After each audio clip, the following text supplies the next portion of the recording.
They were sent in a metal missile, a great bastion of sleek silver and science, meant to surf along the galaxy's edge.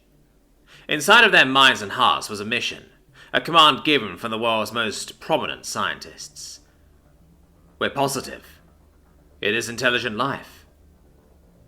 They were mankind's envoy, humanity's voice being screamed into the infinite void.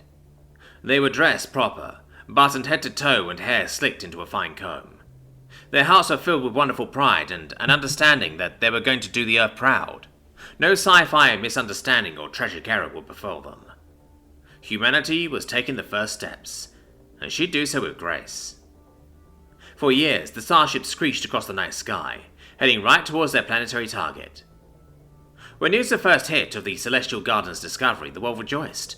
A neighbor, a true friend in the lonely cosmos. Mankind knew no more fervent a drug than discovery, and she was hooked. A crew was made overnight. In the hull was nothing more than culture. Books, movies, art, pictures and videos, a plethora of whatever one might be able to call human. The crew members were even allowed to bring some of their favourites, also they might be able to more accurately explain their beauty. A special department of the ship remained empty. It was meant to carry back some of their wonders, the first ever intergalactic trade. When the ship finally arrived at the planet, she was greeted by glory. The crew members peeked out of their little windows with giddy, childish excitement. They could see fleets of ships leave the atmosphere or fly back into it. They could see dozens of massive spaceports and celestial feats of engineering. They could see a planet filled with life and activity. They were in the presence of a great nation, and they were ready to make an introduction. They flung out every signal type or radio frequency they could. They attempted to make their mission as clear as possible, while the ship slowly lowered them past a thick layer of atmosphere and onto the fresh ground. With great anxiety and years of built-up excitement, the crew gently opened up their hatch and walked out in their spacesuits, waving and bowing. They had been expected, or at the very least, their ship was seen a while ago, as a great crowd of the citizens waited outside. They were humanoid, a little taller and a little wider, and all with a face generally decipherable, generally only in the broadest sense, as immediately the crew could see they were under intense judgment.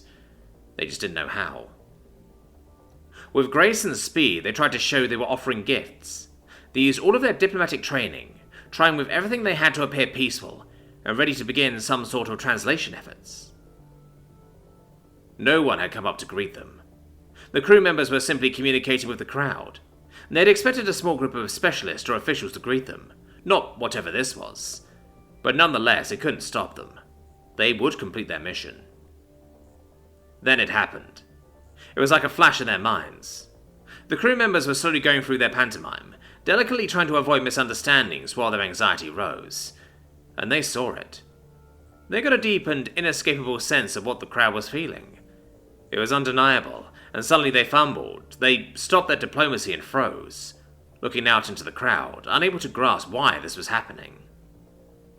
Then, with perfect and chilling English, one of the aliens spoke up. "They've escaped." And then the crew members knew what emotion they were seeing. It was horror.